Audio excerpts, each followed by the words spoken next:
If you like the video, make sure to like, subscribe, and comment. For more videos like this, what is the weirdest / creepiest thing you have seen in a small town? Got lost on our way to Centralia, Pennsylvania. We ended up on a gravel road, winding up the side of a wooded mountain. At the end of the road was a well, which turned out to be a well-maintained memorial for firemen.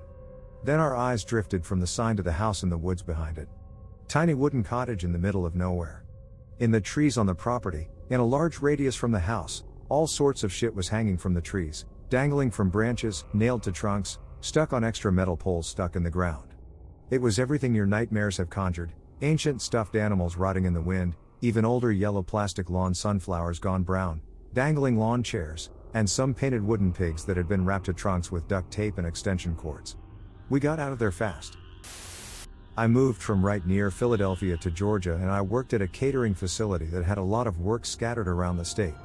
My first week there, we went to a small town book club for women who were all at least 90 years old and seemed to think the South won the Civil War, and there were 2 black servants who lived in a small shanty house out back and gardened, cooked, and waited on the women without being allowed to speak to them. On the way home, we drove by a creepy lake with adults all in white old-fashioned looking clothes dunking a woman into the water and speaking in tongues. Very creepy baptism. The guy running the event grew up in Philadelphia, and said he purposely brought me to this event because he knew it would terrify me. This story comes via my sister. We grew up in the suburbs of Connecticut, right outside of Hartford.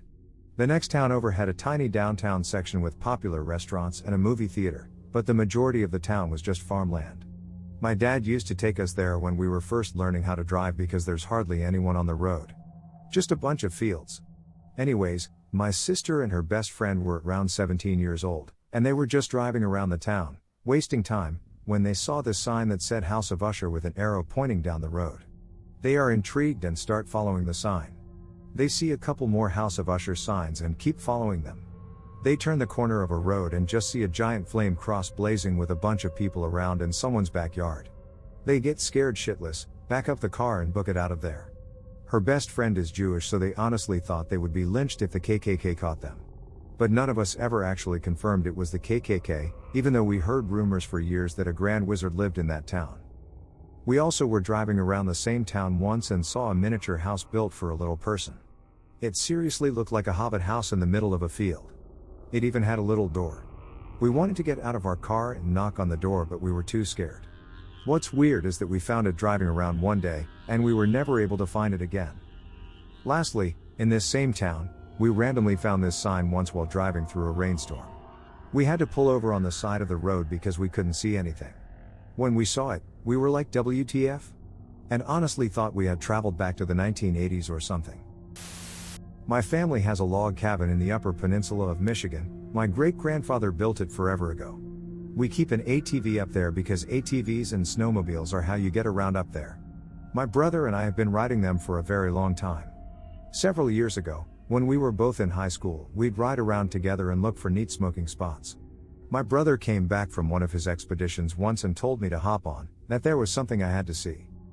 Now, I don't know how much you know about the Up, but it can make backwoods Georgia look civilized. So brother and I go way back in the woods on these logging roads, and we're in an area that I've never been to, about 4 miles or so away from the cabin. We come around the bend, he stops the ATV, and points. There was a little street. With about 4 or 5 houses on either side, with perfectly manicured patches of lawn. At the end of the street was a creepy town hall / church thing. There wasn't a car or a person in sight, but at the beginning of the street sat a sign, surrounded by plaster woodland critters that read "Welcome to our neck of the woods." Brother looked at me with wide eyes, I nodded, and we sped the fuck out of there. I've never gone back to their neck of the woods. I've seen bears and wolves up there, but that is the most terrified I've ever been in the Up. Creepiest thing I've ever seen: when I first started working music, I was on my first tour and driving from Phoenix, Arizona to Austin, Texas.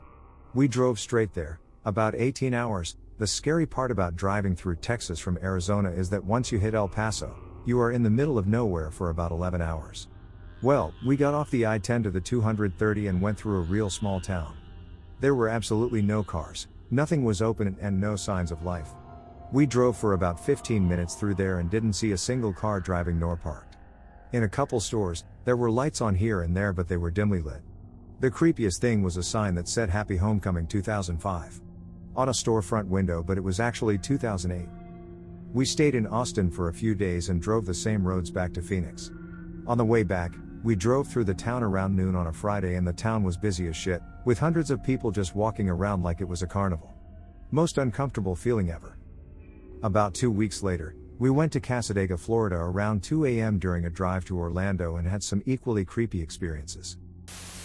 A couple summers ago, I worked for my uncle's company installing computers/servers in schools across Saskatchewan with a couple of my buddies.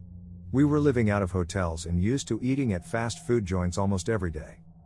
One day we ended up in Sturgis, Saskatchewan to install a measly 5 or so computers in the school. After driving through the whole town 3 times in search of a restaurant, we had to settle for the Chuckwagon Diner. We walk into a disgustingly skinny and greasy golem-looking female creature that ended up being the cashier, waitress, and cook. She was covered in some sort of gross sores that I could not even imagine the origin of. After ordering chicken fingers, we thought that would be a safe bet. The deep fryer would kill any disease she spread to our food, right? We realized there was a table of 5 extremely creepy guys.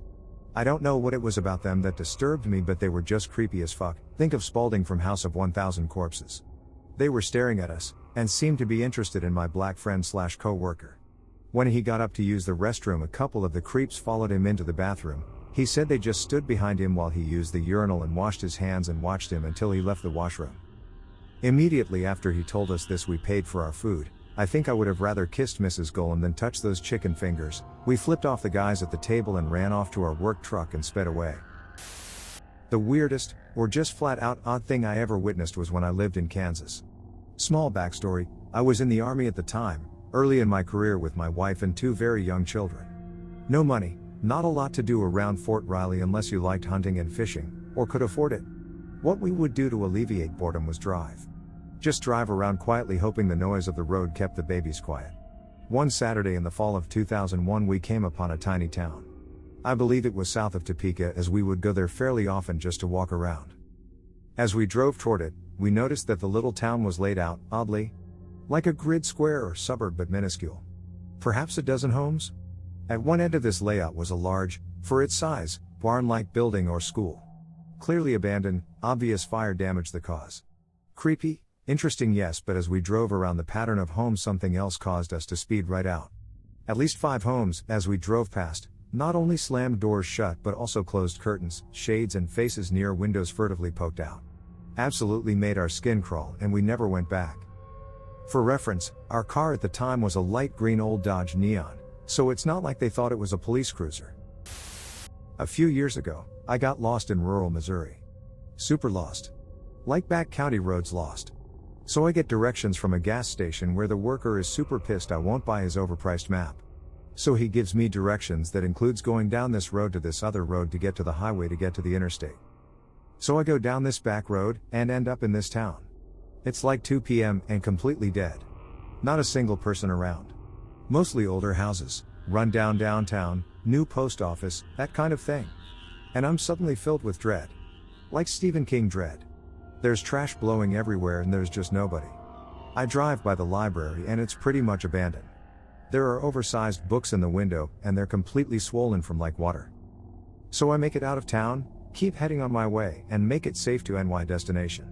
Later on, I Google the town, and it's insane. In a town that size, it's full of gruesome murders, one woman murdering another pregnant woman to get the baby, a guy terrorizing the entire town to the point where they just all kill him in the street, murders from the 1800s. That kind of thing. It's called Skidmore, Missouri, and it's creeped me out more than any other place on 3 continents I've been on. This is the creepiest moment I've ever experienced in my life. We were on a road trip that started in Wisconsin and the end goal was to end up in the Canadian Rockies. We started out west with the goal to get to Montana, then head north about where Calgary is, then continue a bit west. We had done lots of camping in the South Dakota, Wyoming, and Colorado areas, and were used to seeing and stopping in small rural cowboy towns, as we like to call them. Well, nothing quite prepared us for our stop in Montana. We assumed Montana would be like Wyoming, few big cities but mostly small rural ones and lots of land of nothing in between. We had often stopped in smaller towns since they usually have KOA campgrounds that we can stop in for the night for cheap, then keep going early the next morning. It was getting to be about time to stop for the night, and we were a bit west of Billings, about to start heading north near Glacier National Park, where we wanted to do a little vising before crossing into Canada. We found a small town. I can't remember the name of it now because we didn't end up staying long, but the population sign about 200-ish, can't remember exact number, and we saw a campground, a hotel, one gas station and one restaurant. We pulled up to the gas station, and while we were filling up we didn't see a single person on the street or anywhere, and it was early evening, about 5 p.m.-ish. We are just standing around looking at the old buildings and the gas station garage area. Suddenly we saw movement in a window, the blinds were down but open, and we saw what looked like a child in the corner, but he was bald, and he quickly moved away when he saw we noticed him. We were going to go into the store area to buy some food and drinks, but decided to keep moving. Creepy as hell, it reminded us of being in The Hills Have Eyes or something. Same landscape, same creepy gas station.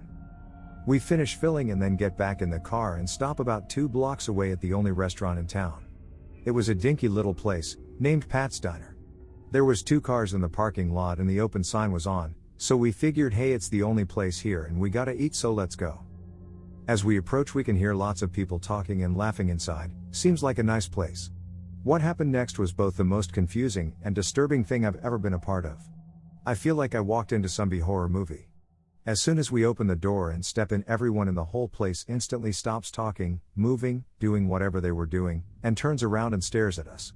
The place was packed. I figure there were probably 10 to 15 tables, but like 50 plus people in this place.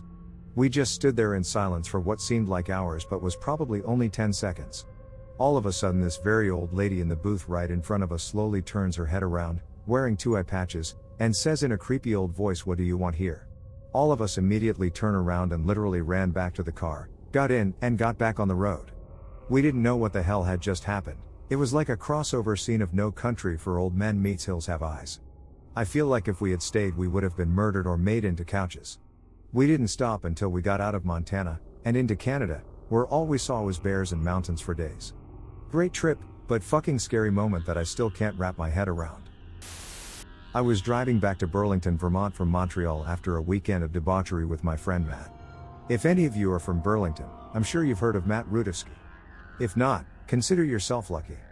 Anyway, we decided to leave at about 5 a.m. just before the sun came up. I was still pretty wasted, and having a hard time staying awake behind the wheel. It was still dark, so I didn't realize I had gotten a little lost. Too tired to drive anymore, I pulled over to the side of whatever country road we were on, and took a little nap. My friend Matt was already asleep. I woke up 2 hours later, and the sun was just coming up.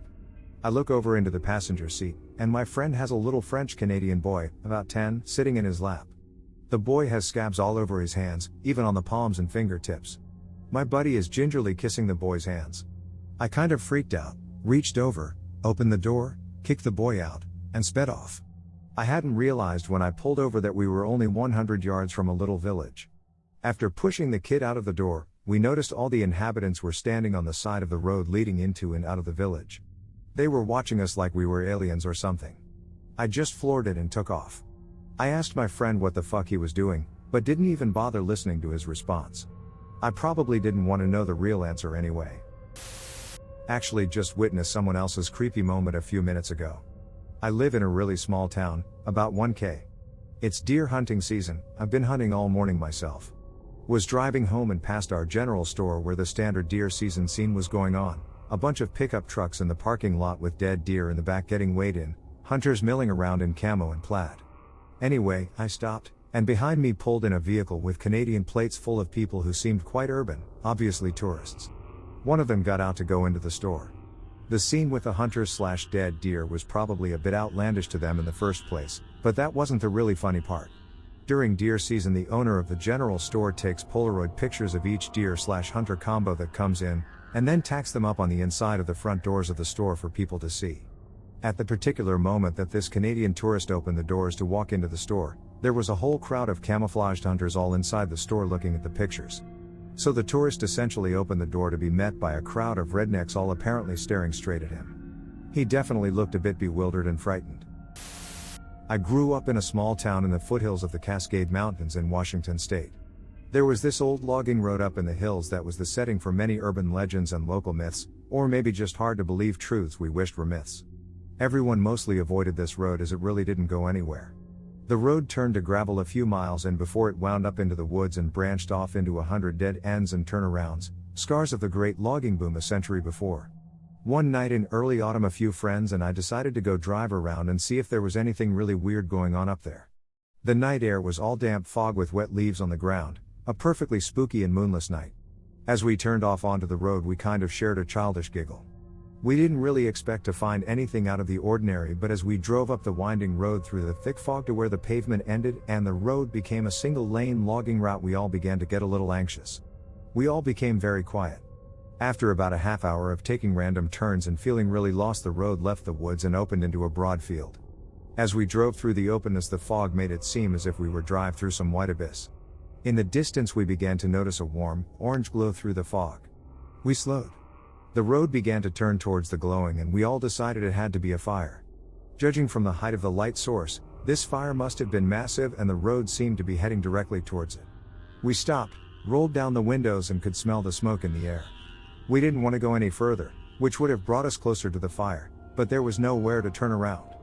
It was close to midnight, and we had to get back soon, so we put the car in drive, turned off our headlights, and began slowly creeping down the road looking for a place to turn the car around. Then there was a figure in the road, standing still.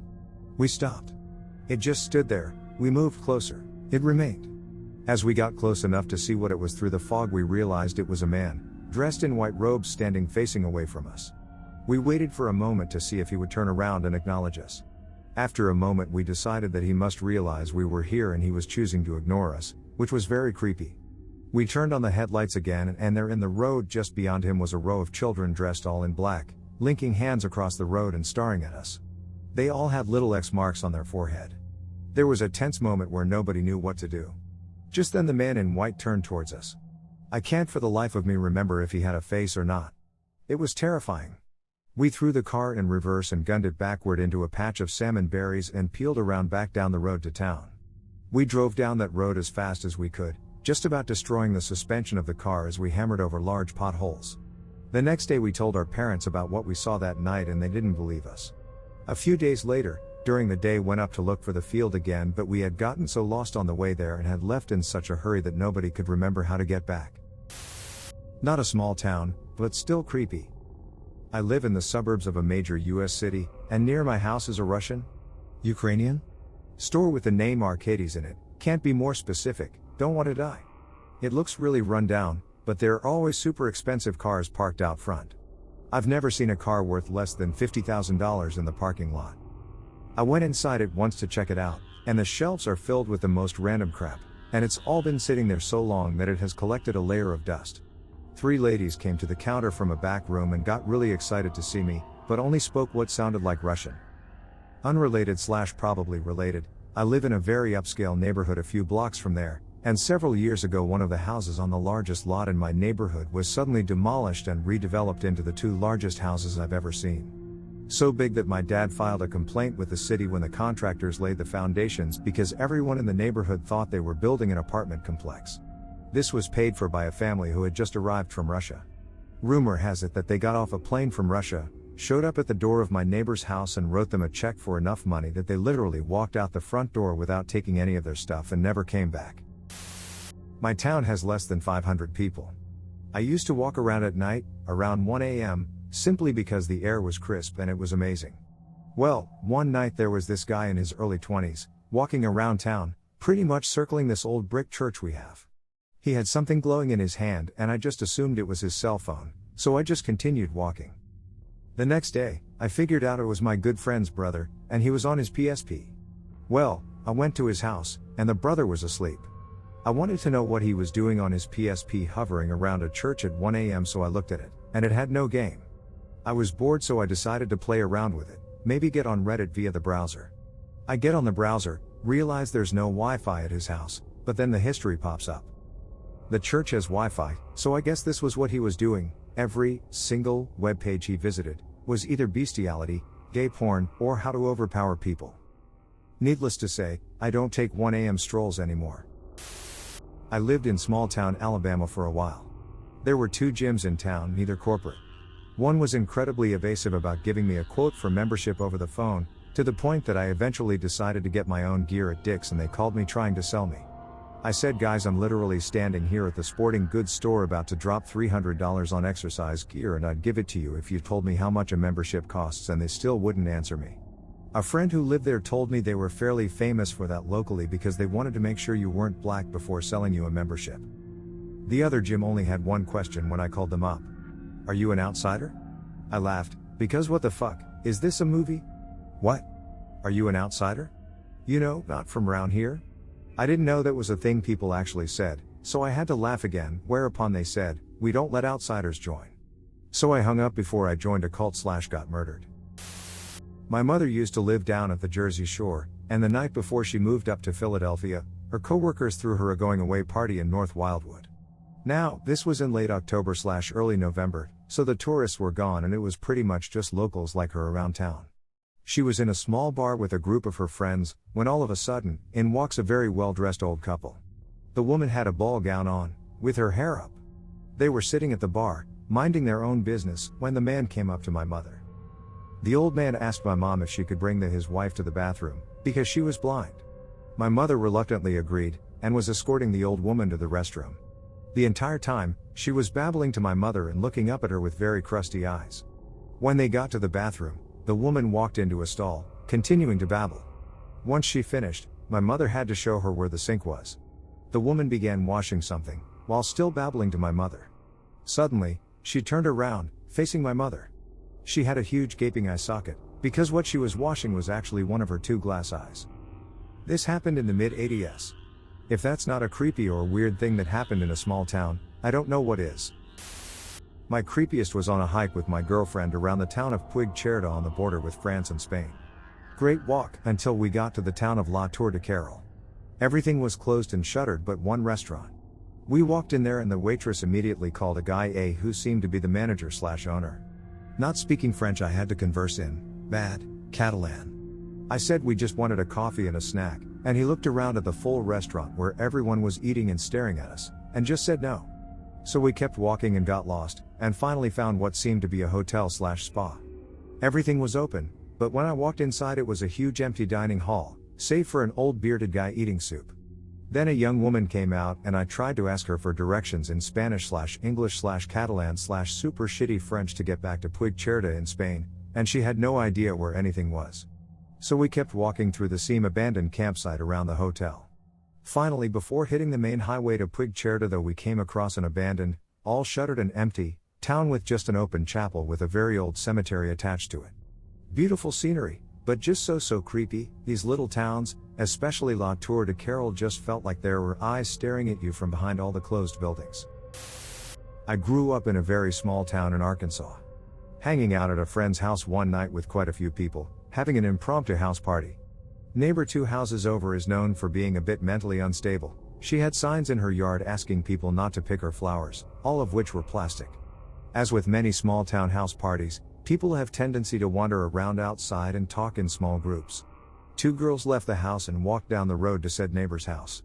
We weren't aware of this at the time, but the lady in question had her brother living with her as he had recently been released from a mental care facility here in Arkansas where I live.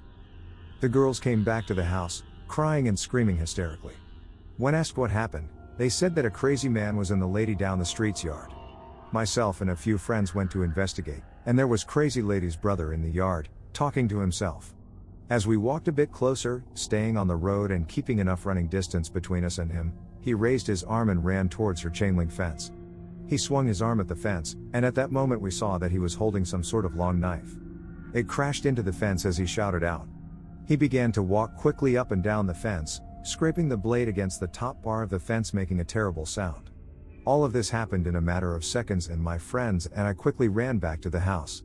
Shouting that everyone needs to get inside, we locked the doors and shut all the windows. As we were frantically doing a head count, we heard the loud crash of a window breaking and someone in the front living room screamed. Turns out Machete Man had followed us back and was breaking the windows of the house with his weapon. We pulled everyone to the center of the room and someone was wise enough to grab a phone to call the cops. Long story short, no one was hurt. Machete Man was arrested and we later found out that he had not taken any of his meds since leaving the facility he was last living at. All of us had to later appear in court to verify his identity. Everyone was very nervous about being in the same room with this man again, And as he was led into the courtroom, a few people burst into tears. He was sent back to the facility, and that's the last we heard of him. I went to high school in a small town in Idaho, around 8,000 people. The town is so small that there is only one high school, and it's almost impossible to go out without seeing someone you know. Around 10 years ago, a girl who was a couple of years older than me made national headlines when she shot and killed both of her parents in cold blood. From what I remember, the story goes something like this. The girl, Sarah, was 16 years old and dating an illegal immigrant who was in his 20s. The guy was pretty sketchy and had a bad reputation around town. Sarah's parents found out and told Sarah she was no longer allowed to see him, and told the guy to stay away from Sarah. When that didn't keep Sarah from seeing him, Sarah's parents grounded her.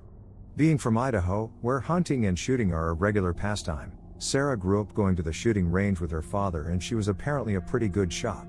Early in the morning, couple weeks after her parents interfered with her relationship and when her brother happened to be out of town, Sarah walked into her parents' bedroom, shot one parent point blank in the head while they were asleep in bed, and shot the other as they came out of the shower. Sarah then ran to her neighbor's house screaming and crying that someone had broken in and killed her parents. Obviously, the police were called. The sheriff showed up at the scene just as the garbage truck was pulling up to the house and, in a move that ended up saving the only evidence that Sarah did the crime, stopped the garbage man from taking the trash from Sarah's house. Turns out, Sarah had worn gloves and a bathrobe when she shot her parents and then threw them out, knowing the garbage truck was coming. Had the sheriff not stopped the pickup, all of the physical evidence against Sarah would have been lost. Anyway, she's now in prison and has been featured on that show Snapped. Oh man. Hope it's not too late. I'm from an island, about 3,500 people, fast becoming an island paradise for yuppies, but there's still some characters around.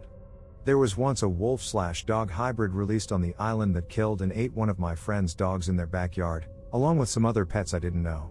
The vet was stalking it with a tranquilizer gun, but eventually a trapper came in and shot it. There's a bunch of hippies squatting in the woods around the island. Some of them have fairly large, albeit well camouflaged, houses with gardens and everything. Those two are true, the rest it's not so easy to tell with the way these stories get retold so many times. There's this one redneck guy who's famous for shooting people's dogs if they get near his livestock. Has only actually happened once, but there's plenty of stories of him threatening to shoot other dogs. A girl went missing at a party on the island several years ago, and was never found.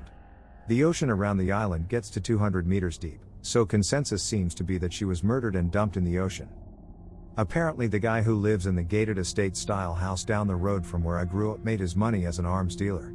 A guy I worked with claimed that when he was working on building the caretaker's house, my neighbor got into an argument with someone blocking access for the construction vehicles, brought out an RPG and threatened to use it. One of the stoners a couple of years above me claims he found a grow-op in the woods that was booby-trapped with a shotgun on a tripwire, so he disarmed it and stole the shotgun. There are definitely grow-ops in the woods, as I have personally stumbled across a couple small ones. Man, my town sounds up. First of all, this happened in a small town in Iowa. And for those that will ask, no, Iowa is not all flat cornfields, although yes, fine, there are a lot of cornfields, but where I live it is really hilly, so anyway, me and my sister caused this to happen. We would often walk around after dark and just kinda walk around in our neighbors' yards on warm summer nights, usually after everyone had gone to bed. I had 6 sisters, and my 2 older ones and my younger sister would play hide and seek after dark all over all our neighbors' yards. It was a lot of fun. None of our neighbors ever found out. Except one night, me and my younger sister, we weren't even playing hide and seek, we were just walking on the cul-de-sac near our house. We see a car pull in off the highway, and instead of walking to the side of the road like a sensible person, my sister just runs away in front of the car.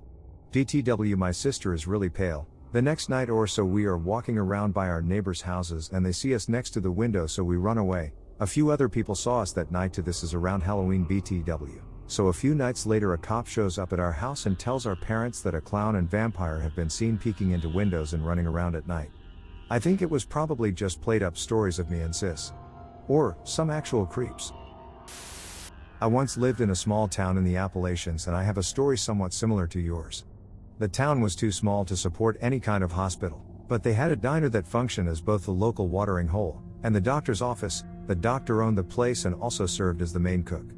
You could sit at the bar next to someone and not know if they were getting something to eat, or if they were about to get inoculated. This town was very, very small and remote. The schoolhouse I went to is the smallest public school in that state by a long shot. The senior class, This school went K-12, and still only had about 40 kids. Not all of them lived in the town. Did a family tree project and discovered that they were all related. Not even distantly, it was like third cousin or something. The punchline, they still held prom. Also, our neighbor who lived somewhat close as the crow flies, but about 45 minutes driving through mountains, gave my mom her old wood-fired range because she had just been hooked up with electricity and didn't need it anymore. Keep in mind that this was the mid-90s. I have too many stories about that place and the crazy folks who live there. I didn't think any towns like that still existed, but they're out there. They're kind of like time capsules. Oh man. From what I've read so far, this might be a little heavy. But it is small town, and it is WTF for sure. While I was in high school we had a religion teacher. I went to Catholic school, who was a deacon. The deacon had 2 children who also attended the school. I was a freshman, his daughter was in my class, and his son was in my 2 sisters' class. It was pretty well known that the deacon was sleeping with a student. So well known that the mother of the girl he was sleeping with kicked her daughter out of the house, for sleeping with the deacon. So get this, the girl moved into the deacon's house with his family, wife included. So this was going on for a long time, at least 2 years. There were random stories of them being caught fucking in a classroom after school or something. But no punishment ever came of it. She still lived with the deacon, his kids still went to school with us, he was still our religion teacher. The next day I was taking a test in math class, when the teacher got a note from another teacher. She read it, and then told us to stop what we were doing and listen. She told us that the deacon had been found out, and the police had attempted to arrest him. He had kidnapped the girl he was sleeping with, everyone knows she went willingly though, and driven to Canada, where the police had surrounded him in a hotel room. Upon seeing no way out, and his life over, he jumped from the 4th-story balcony, and he was in a coma. He died a few days later. Now a religion teacher sleeping with a 15-year-old student and running to Canada and committing suicide is pretty WTF, but it gets worse. So anyways, after going to college in another state, I came home to visit once. Grinding up this story to reminisce, my friends enlightened me to new developments. Apparently, the wife of the deacon had allowed the girl to stay with her family even after all this went down. During that time, the deacon's youngest daughter decided she was a lesbian, and wouldn't you know it, started sleeping with the girl her father had committed suicide over. There's a lot more details to the story, but those are the bigger points. Our neighborhood is rather close-knit. So, when some of the locals moved out and a gentleman moved in their place, we extended a welcome by inviting him to one of the get-togethers we'd have around the block every few weekends. He politely abstained, and for the next few months we'd play a sort of game, invite new neighbor to a party. He'd say thanks but no thanks, we'd talk for a moment and move on with our day. From our rare chats I learned that this man was ex-military, divorced with 1 child, and something of a hermit. It just occurred to me that I don't even remember his name. For years he lived in that house, and we'd see him once every couple weeks mowing his lawn or getting the mail. Until, one day, we didn't. Months passed and the house held no signs of life. At first we didn't think much of it, he was still very much a stranger to us and we assumed he was off visiting his son or some old army buddies. My dad was taking a walk one morning and happened to glance up at new neighbor's house when he noticed some peculiar activity buzzing about the window. There were flies. Hundreds of them. One big black cloud swarming around on the inside of the house. So Dad calls the cops. After unsuccessfully trying to get an answer from both the telephone and the doorknob, the cops venture around back and to find his windows have all been covered by tarp and each of his trash cans was brimming with empty bottles of bleach. Turns out new neighbor bit the dust. 5 months prior to the cops breaking in, they found him in the living room, face down, his corpse so withered and maggot-eaten he hardly resembled a person anymore.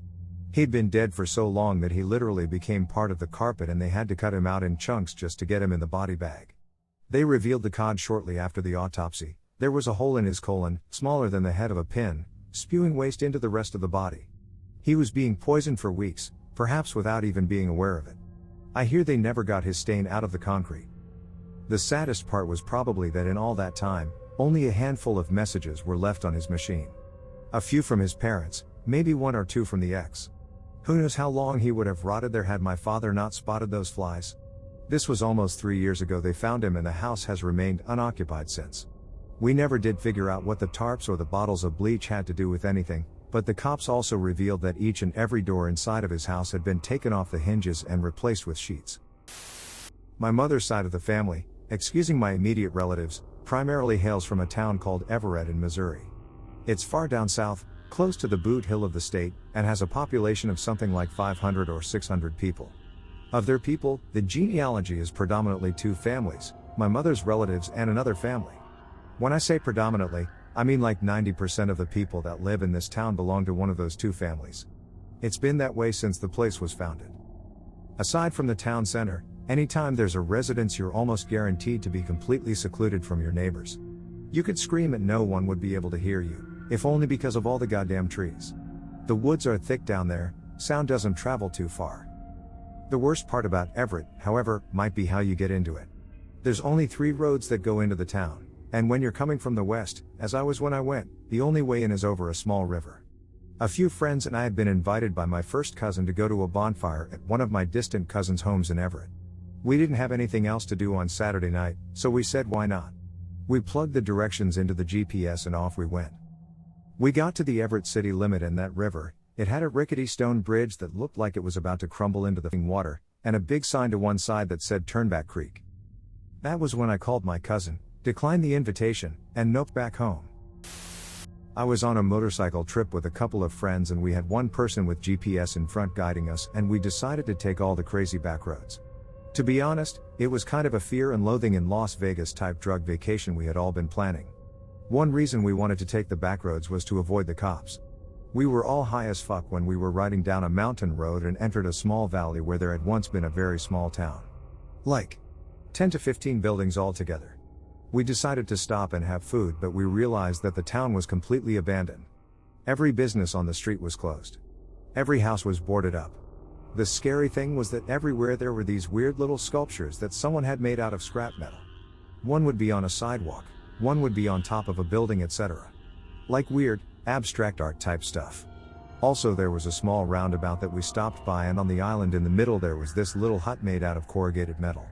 We walked up to it and my friend, completely high as asks what is the purpose of this structure? In a robot voice and we all started laughing our asses off. A few moments later we heard a tractor coming towards us and decided to wait and see what happened. Then it turned the corner and headed towards us and we could see that the tractor had been decked out with weird decorations. There was a deer's head mounted on the tractor's roof and rusty chains were hanging from the sides. We just bolted toward our bikes and noped out and went back the way we came. I checked Google Earth a few days later to see where that place had been and it was a location where there was basically no photo resolution, so it just looked like a greenish brown blur. That place might as well have not existed.